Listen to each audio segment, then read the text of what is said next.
Good morning and welcome back to my channel. কেমন আছো তোমরা সবাই?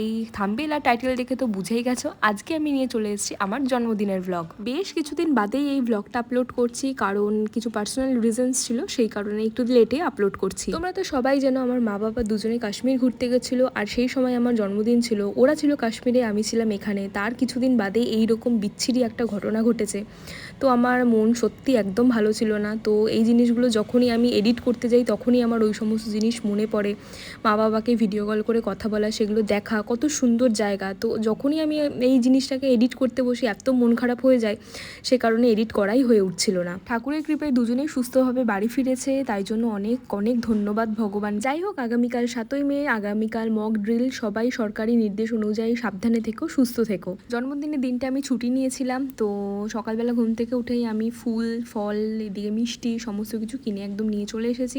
এরপরে স্নান সেরে নতুন জামা পরে প্রথমেই পুজো দিয়ে নিলাম। এর আগে অবশ্য আমি একটু পায়েস বানিয়েছিলাম ভোগ প্রসাদ দেওয়ার জন্য। আমি আর দিদা বাড়িতে ছিলাম, তো বাজার করার মতো তো সেরকম কেউ ছিল না, তাই জন্য দুদিন ধরেই আমি সমস্ত অল্প অল্প করে বাজার সব টুকটাক করে রেখেছি। সবজি মশলাপাতি যা যা লাগবে সেগুলো দিদা সব বসে বসে কাটা শুরু করে দিয়েছে অলরেডি। আমি বললাম চলো তাহলে আমি পুজোটা সেরে ফেলি। আমাদের বাড়িতে শুভ কিছু অনুষ্ঠান হলে গোপালকে অবশ্যই পায়েস রান্না করে দেওয়া হয়, কারণ আমার মনে হয় ও ছোট্ট মানুষ, পায়েস সব থেকে ভালো খাবে। দিদা সকালবেলায় ওকে স্নান করিয়ে দিয়েছে বলে আমি আর ওকে স্নান করালাম না, শুধু নতুন মালা পরিয়ে আদর করে দিলাম। এরপর সব ঠাকুরকে মালা পরিয়ে সুন্দর করে সাজিয়ে গুছিয়ে একদম রেডি করে নিয়েছি। আজ পুজো সারলাম 5 রকমের মিষ্টি, দই আর নিজের হাতে বানানো পায়েস দিয়ে। দেখো কি সুন্দর লাগছে পুরো ঠাকুর ঘরটা দেখতে। আর এই যে চুপটি করে বসে আছে আমাদের নাড়ু গোপাল। সবাইকে মালা পরিয়েছি, আমার দাদু ঠাকুরদা ঠাকুমা কেন বাদ যাবে, তাদেরকেও মালা পরিয়ে দিলাম, কারণ মা বলে পূর্বপুরুষের আশীর্বাদ নাকি সব থেকে শ্রেষ্ঠ আশীর্বাদ। এবার পুজোটা চটপট সেরে ফেলবো। পুজো দিয়ে উঠেই ভীষণ খিদে পেয়ে গেছিলো, তাই জন্য চা আর এদিকে একটু পাউরুটি সেঁকে নিয়েছি, আর এদিকে সমস্ত মাছ মাংস সমস্ত কিছু ফ্রিজ থেকে বার করে ডিফ্রস্টিং এ রেখে দিয়েছি। আর এই দেখো, এই যে আমার দিদা সমস্ত কিছু সব কেটে কুটে আমাকে রেডি করে এগিয়ে দিচ্ছে। সেরকম কাউকেই নেই, জেঠি জেঠু আর আমার পিসিকে বলেছিলাম, তো ওরাই এই কয়েকজন আসবে, তো তাই জন্য একটু রান্নাবান্না জোর কদমে এখানে শুরু করেছি। সমস্ত রান্নাবান্না প্রপারভাবে তোমাদের সাথে শেয়ার করতে পারিনি, যেটুকু যেটুকু ক্লিপ নিয়েছে সেগুলোই তোমাদের সাথে শেয়ার করছি, কেননা নিজের হাতে সম্পূর্ণ এভাবে রান্না আমি প্রথমবার করছি। ভীষণ টেনশনে ছিলাম যে কিভাবে কি সমস্ত কিছু কমপ্লিট করব। যাই হোক, খুব ভালো মতো সমস্ত কিছু হয়ে গেছে, থ্যাঙ্কস টু গড।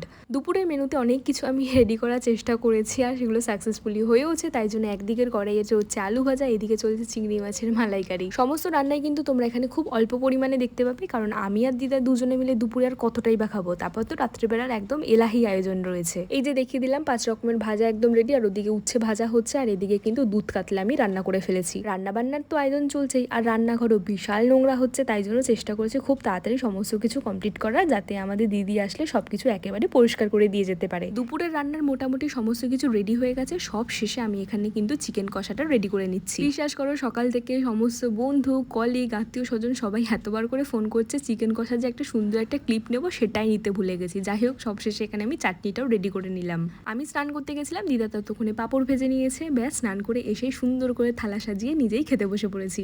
নিজের রান্না নিজেই খাচ্ছি, আমি তো আর কি বলবো, সব কটা রান্না খুব খুব খুব ভালো হয়েছিল। এই দিনের এক্সপেকটেশন থাকে যে আমাকে কেউ এরকম সুন্দর করে সাজিয়ে গুছিয়ে খেতে দেবে, তো যাই হোক সেটা হয়নি।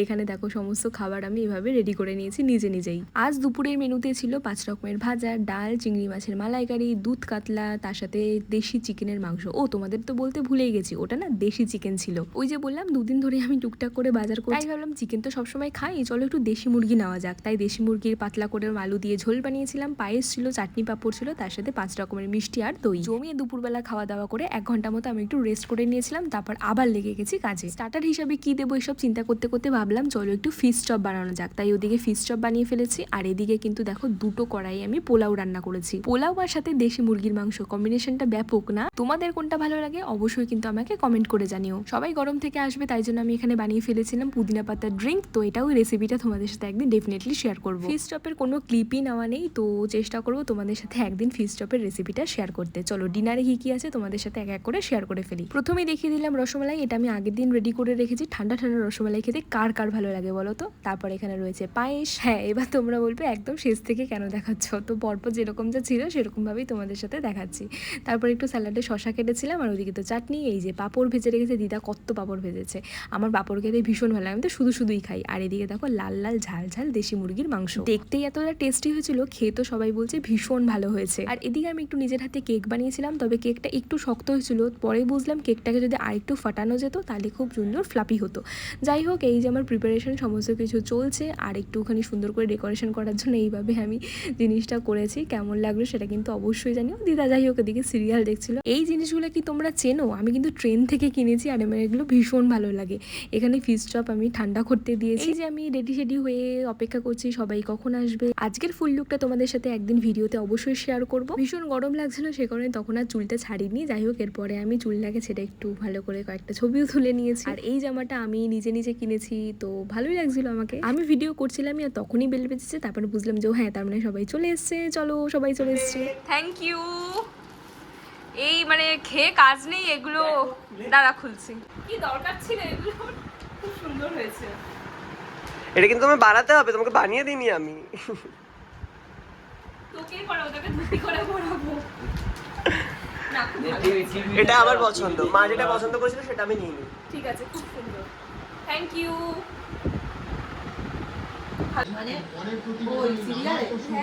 আগেই ভাই আর জেঠু চলে এসছে, পরে দিদি, জামাইবাবু, পিসি, জেঠি, তাবলু সবাই চলে এসছে। তারপর আমি সবাইকে দিয়ে দিলাম ঠান্ডা ঠান্ডা ড্রিঙ্ক। এবার তো কেক কাটিং এর পালা। Happy birthday to you, happy birthday to you, happy birthday to you Promita the simple girl. মাসি অনেকে একটা ভিডিও কল, হ্যাঁ ভিডিও কল করো সব কটা কেক অল্প অল্প করে কাটি। থ্যাংক ইউ আবার সে তো ভিডিও কল ধরতেও জানে না। দেখি ভিডিও করি। হ্যাঁ আচ্ছা, সবাই মিলে অল্প অল্প করে খাও। আমি খাচ্ছি তাহলে। হ্যাঁ তুই দিদাকে খাইয়ে দে। হ্যাঁ দিদা আমিষ খায় না না? খাইয়ে দে। খাই সব খাই। ও যা ওকে খাইয়ে দে। নাও। হ্যাঁ না পাঁচটা নিয়ে পাঁচটা নিয়ে যা। এই ধর নিয়ে না সবাই পমি দিদিকে পরমান্ন খাইয়ে শুভেচ্ছা বার্তা জানাও। নিয়ে যা যা ছোট ছোট বাটি নিয়ে। হ্যাঁ, কেন তোর তো ওয়াইফাই ছিল রে, কি হয়েছে? সবাই আমাদের ওখানে অধীর আগ্রহে বসে আছে কেক খাবে বলে। সিসিটিভিতে ওখানে কিছু একটা ঢুকে। দেখি খেয়ে মিষ্টি হলে খাবো। সবাই অল্প একটু খাওয়া দাও। এদিকে আমার একটু পাঠাও। হ্যাঁ অবশ্যই আসছে। মিষ্টি আছে। হ্যাঁ তুমি বড়টা নাও। এটা ডিম দেওয়া না, এটা বাড়িতে বানিয়েছে। শুধু ময়দা, শুধু ময়দা। হ্যাঁ ক্যামেরাম্যান আছে, ক্যামেরাম্যান আমি ঠিক জোগাড় করে নিয়েছি। প্রথমেই পাতে পড়ে গেল ফিশ কাটলেট। হ্যাঁ এই তো সব জানি। তাই তো ঠিক হ্যাঁ বলেছি হ্যাঁ তো? ফিশ কাটলেট সব বানিয়েছে আমাদের পমি দিদি। হ্যাঁ হ্যাঁ সবই বানানো চেষ্টা করেছি, দেখা যাক কেমন কি হয়েছে খেতে, তোরাই বলবি। অবশ্যই অবশ্যই। তোরা হা, হা। চলে আয়, দেরি করিস না। এর এত সুন্দর গন্ধ দেখে মনে হচ্ছে তো খুব দারুণই হয়েছে। বসে পড়ো এটা কি বলো, তোমাদের ছাদের বাগানে চাষ করা শসা? হ্যাঁ রে হ্যাঁ, আমি বাগানে চাষ করেছি। তুই এখানে দিয়ে দে দিয়ে দে। আমি দিয়ে দেব, বসো না কাবলুকে বলো না বসে পড়তে। আচ্ছা আচ্ছা কেমন হয়েছে কাটলেটটা?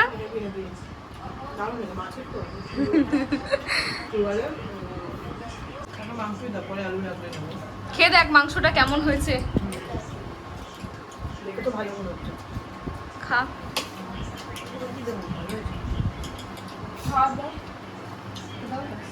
এটা আমি দেশি মুরগি অর্ডার দিয়েছি, তারপর এনে দিয়েছে।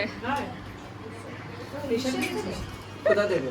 এই বাঘাচা তিনের এখান থেকে। না না প্রেসার ঠিক আছে ঠিক আছে এক জায়গায় দিবি, আমরা পিসিকে আমি দিয়ে আসবো, মানে আমাদের বাড়িতে পিসি ঠিক আছে ঠিক আছে। আর আমি সোমবার তারপরে একবার এদিকে তাকা, একবার দেখা দেখ তোর খোল। এটা আমার একদম ফেল হয়ে গেল। এই লঙ্কাটা দিয়েছি বুড়িকে। তবে দাঁড়াও, আমার প্রচেষ্টায় মনে হচ্ছে লালটাকে আমি উদ্ধার করতে পারবো রেড জোন থেকে। আমার ছোট আছে। খোল দেখি, খোল খোল। এবং আমি একদিন কি করবি বলতো, ওই রসনা গুলে রসনা দিয়ে রসনা হবে। হয়েছে ফাইনালি একটু ওয়েট করতে হতো। ফাইনালি লালটা টাকা টাকা। এই মালটা ধরে টান। তোমরা তো এতক্ষণে বুঝেই গেছো রাত্রিবেলার কী কী মেনু ছিল, তাও টুকটাক করে একটু তোমাদের সাথে শেয়ার করে দিচ্ছি। এই যে প্রথমে মাংস, এদিকে রসমালাই, তারপর এদিকে পায়েস, এদিকে আমার ফেল হয়ে যাওয়া কুলফি, যাই হোক ফাইনালি সেটা উঠেছিল, আর এদিকে ছিল ফিশ চপ, আর তার সাথে বাসন্তী পোলাও। ব্যাস খাওয়া দাওয়া করে সবাই তো চলেও গেছে। ব্যাস আমি এবার একটু ফ্রি হয়েছি, এবার একটু রেস্টের বেলা। সারাদিনের পরে এবার আমি একটু ফাইনালি রেস্ট করব। তার উপর তো সেদিন ছুটি নিয়েছিলাম, তাই কালকে অফিস যেতেই হবে। সবাই আমাকে অনেক অনেক গিফট দিয়েছে, সেগুলো তোমাদের সাথে একদিন ডেফিনেটলি শেয়ার করব। প্রায় 11টা মতো বাজতে যায়, আমার শরীরে আর 1% এনার্জি ছিল না, মনে হচ্ছিল কখন আমি বিছনাতে গিয়ে শুয়ে পড়বো। যাই হোক, আজকের দিনটা প্রথম থেকে হেডটিক থাকলেও দিনটা কিন্তু ভীষণ ভালো গেছে। সবাই ভালো থেকো, সুস্থ থেকো, পরপর সমস্ত আপডেট কিন্তু তোমাদের সাথে আমি শেয়ার করতে থাকবো। তা আমার ভিডিও কি ভালো লাগছে? ভালো লাগলে কিন্তু অবশ্যই লাইক করো, কমেন্ট করতে একদম ভুলবে না, সাবস্ক্রাইব করে কিন্তু আমার পাশে থেকো। চলো তাহলে দেখা হচ্ছে খুব তাড়াতাড়ি পরের একটা ভিডিওতে। সবাই ভালো থেকো, টাটা, বাই বাই।